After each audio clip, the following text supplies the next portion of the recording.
If I were to ask you where in the world is currently most affected by terrorism, would you know the answer? It's here in West Africa's Sahel region. This is the epicenter of the world's terrorism, and Burkina Faso is the most affected country in the world. Hey, hey, hey! And this terrorist violence is becoming even deadlier. So what's going on?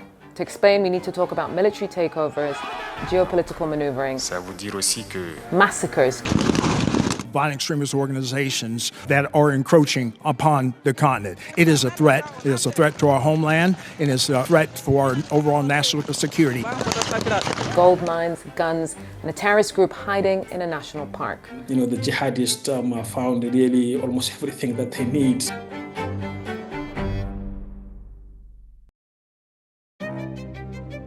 West Africa has a tumultuous past. France had a vast colonial empire here, along with other European powers, until the 1960s, when countries gained independence. Despite developing in some areas, West Africa has been plagued with the same issues as much of the rest of Africa: corruption, instability, military coups, and war.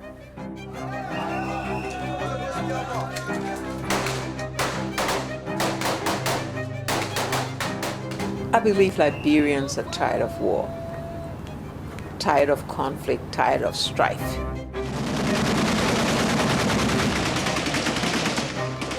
In the last decade, instability in the Sahel has escalated. Mali's government was overthrown by the military in 2012. In nearby Libya, a US-backed intervention succeeded in toppling the country's authoritarian leader, Colonel Gaddafi, in 2011. But left a power vacuum with clashes between rival militias breaking out. They're pulling out. The place here, hey, the place is not safe. That's snipers.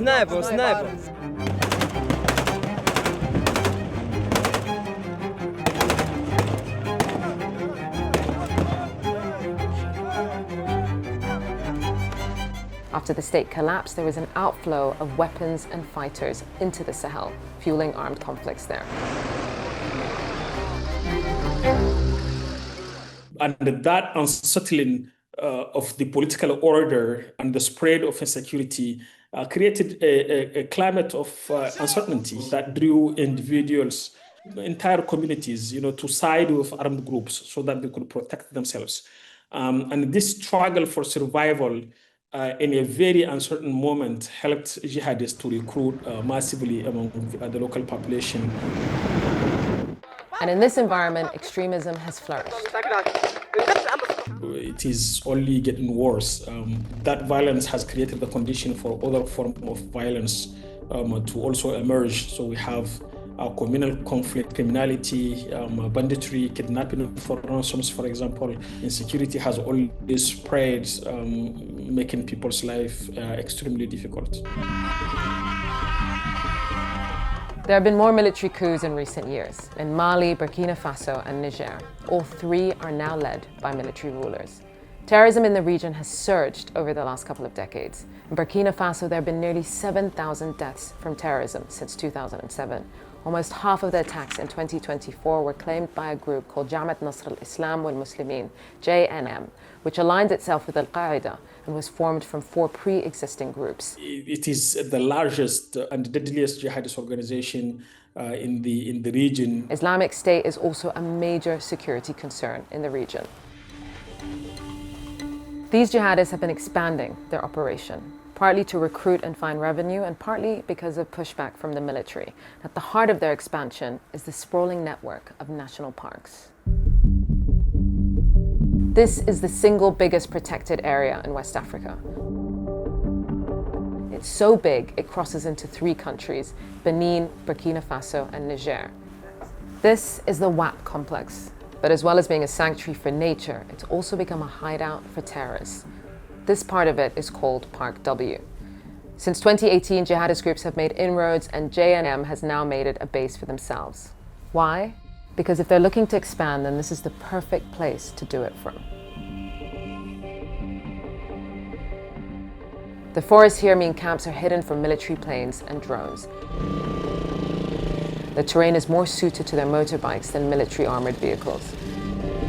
There's also ready-made infrastructure they can take as their own, like watchtowers and water points. They have exploited natural parks in other areas. So this is really a broader trend where we see them using these wooden areas and forests. From here, they can recruit new fighters and plan attacks in several directions. I mean, women and children are the ones primarily affected, especially by displacement. Jihadi groups, they also impose their own sort of social order, regulating behavior of local communities and setting certain rules for how they should behave. Je viens de localité vers Djibouti. Vous voyez là-bas, vraiment la situation est très inquiétante à ce moment.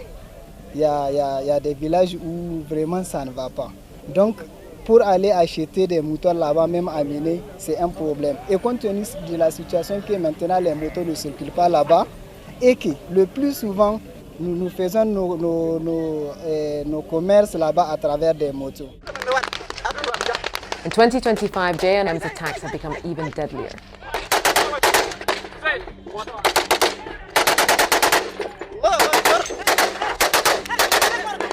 In one incident, 54 Beninese soldiers stationed at the border in Park W were killed, the worst known attack in years.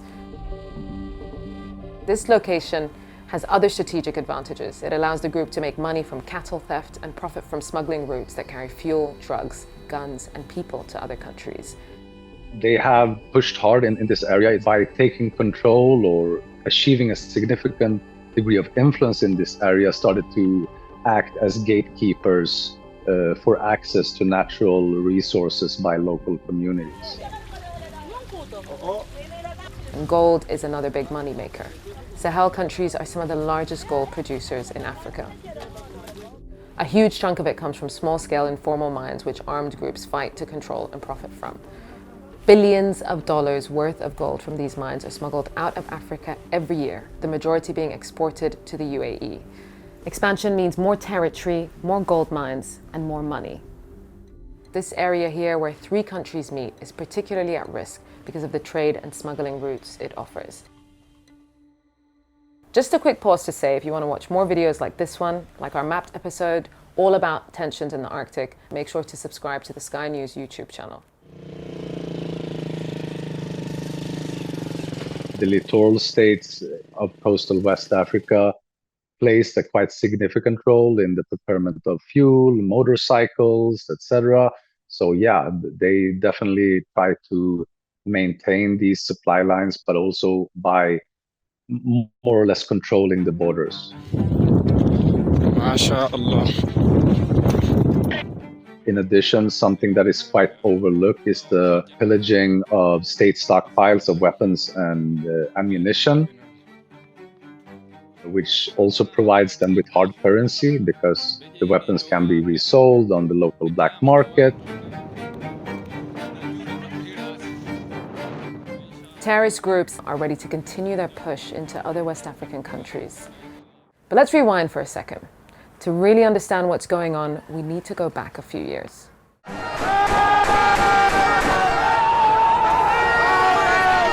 The military coups in Burkina Faso, Mali, and Niger were a major reset for the region.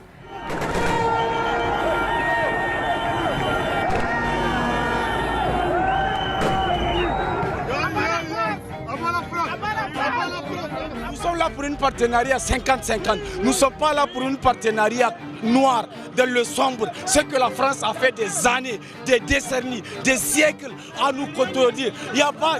Aujourd'hui, c'est pas ça. En Afrique, on a étudié, on connaît tout. Et maintenant, nous sommes des intellos. Actuellement, nous sommes là pour dégager la France. It sparked a move away from Western military assistance towards alternatives.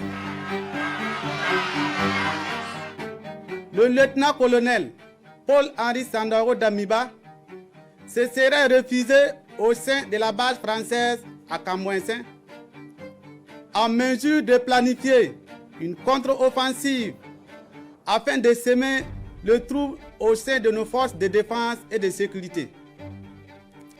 Cela fait suite à notre ferme volonté d'aller vers d'autres partenaires prêts à nous aider dans notre lutte contre le terrorisme. Nous ne sommes pas avec les accords français. Nous ne sommes pas d'accord pour l'impérialisme. Nous voulons qu'à jamais le Burkina Faso soit libre. Et le Burkina Faso... Relations towards France had become strained because its efforts to improve the security situation were seen as a failure.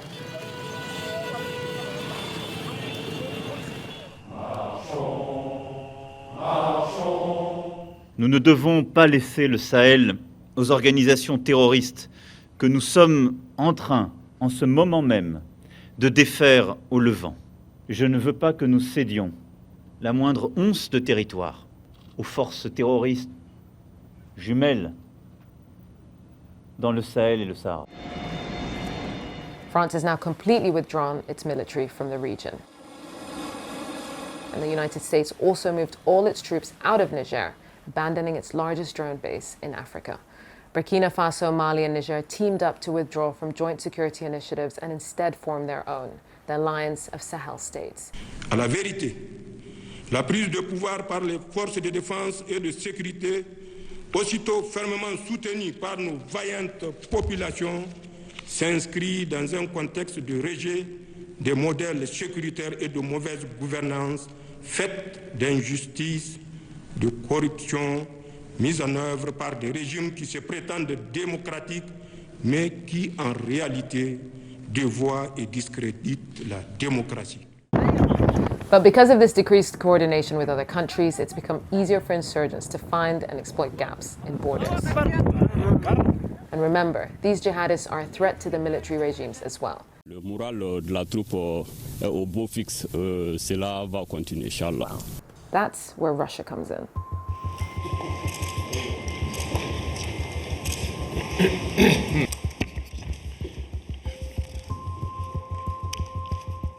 Сегодня нас объединяет общая цель борьбы с терроризмом и экстремизмом. Будем и далее помогать республике в восстановлении законности и конституционного порядка, оказывать содействие в подавлении радикальных группировок, остающихся в отдельных районах Буркина-Фасо. Russia has embraced and supported the military dictatorships. Придаем большое значение развитию отношений с Буркина-Фасо. Нами, в частности, принято решение о возобновлении деятельности российского посольства, закрытого еще в 1992 году. The Russian mercenary group Wagner were already operating in neighboring Mali when Niger's military takeover happened, but they've now withdrawn and handed over to Africa Corps. This is a paramilitary force backed by Russia's Ministry of Defense. It was created after Wagner founder Yevgeny Prigozhin led a failed mutiny against the Russian military. This move indicates the Kremlin wants to be more directly involved with its military presence in Africa. It has facilities all around here and uses this to promise security to its partners in the Sahel. Je tiens à vous retirer ma haute appréciation de la fiabilité du partenariat militaire avec votre pays qui a permis au Mali de recouvrer progressivement sa pleine souveraineté sur l'ensemble de son territoire, mais également à nos forces de défense et de sécurité d'opérer en toute autonomie et en toute liberté d'action. And in return, Russia gets to expand its presence and exploit the region's resources where it can. Есть хорошие направления для перспективного сотрудничества. Это геологоразведка, освоение природных ресурсов, это энергетика, это логистика, ну и гуманитарные направления, о которых я только что сказал. For example, Mali has huge reserves of gold, lithium, and uranium, which Russia wants access to. Natural resources can help fund its war in Ukraine and get around sanctions. Basically, this is a mutually beneficial relationship. Russia sees an opportunity to expand its influence at the expense of the West. Sahelian countries get military help without having to worry about Western-style democracy. The Sahel is an important piece of Russia's wider Africa network. Its presence in Libya gives it a gateway to its other interests in Sudan, Chad, and Central African countries. But Russia's security operations in the region have done little to fight extremism. Russia have not been able to fill the vacuum left behind by France, US, but also the UN peacekeeping mission MINUSMA. And the armed groups, they have really exploited this vacuum and they continue to expand.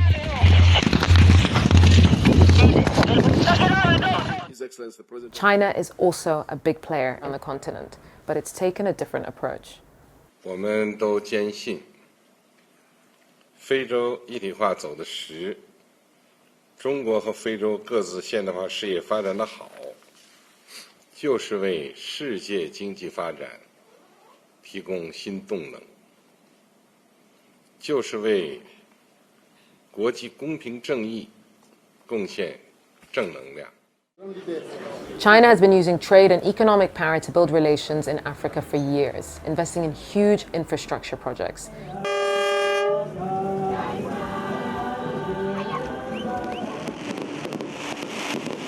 The continent is an important asset to China. It made it the home of its first overseas military base here in Djibouti in 2017. Before we begin, I would like to remind those in the audience that this hearing is open to the public. Despite its exodus from Niger, the United States military is still active on the continent. Chair reserves the right. General Langley, there's a lot of concerning aspects to Africa, but West Africa right now seems to be the most concerning. I mean, it's the most capable terrorist organization is, gaining influence in multiple countries and threatening others. We don't have much of a presence there. What would be your recommendation in terms of how we contain that threat that is growing out of West Africa? Since we moved out of Niger, we had to reset our CT strategy. And that's further engagement, especially with the coastal West Africa countries who are building capabilities and capacity to deter. And a number of countries is working, but JNM and also ISIS Sahel are really starting to get their footing.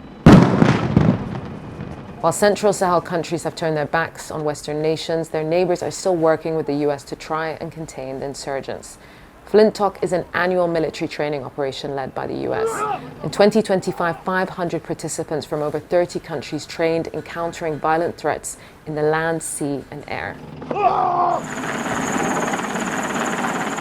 And African Lion 25, the US African Command's largest annual military exercise in Africa, included more than 10,000 participants from more than 20 nations. There's a lot of anger on your continent, and we've been able to solve a lot of it. But the Trump administration is rolling back its footprint on the continent, cutting aid and development programs. My administration is committed to strengthening our friendships in Africa through economic development efforts that benefit both the United States and our partners.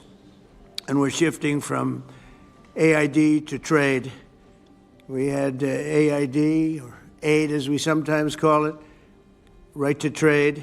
And trade seems to be a foundation that I've been able to settle a lot of these disputes, like as an example, India and Pakistan. In the White House, it seems it's all about America first. We encourage the countries here today to make greater investments in defense, hopefully, of course, buying our equipment. Best military equipment anywhere in the world by far, there's nobody close. And keep pursuing the fight against terrorism, which is a big problem in Africa. Many people in these affected countries are not waiting for foreign nations to help them. For example, some self-defense groups have been established in Burkina Faso. Local communities not only face violence from jihadi groups, but also state forces and various militias. It's described as local communities find themselves between a rock and a hard place. I think that we will see continued escalation, but also a worsening situation, especially as these groups are conducting these violent campaigns with the objective to provoke the fall of the current regimes, especially in Burkina Faso and Mali. And how the aftermath, if that would happen, would look like, it's really hard to say. But I anticipate that it will be a very difficult period for the civilian populations in the region. The situation in the Sahel and West Africa is not a simple one. It's a combination of chaotic governance, ethnic tensions, ecological degradation, poverty, and geopolitical competition. all factors that have helped embolden violent terrorists. And these nature reserves are helping them operate, their beauty hiding a sinister underbelly.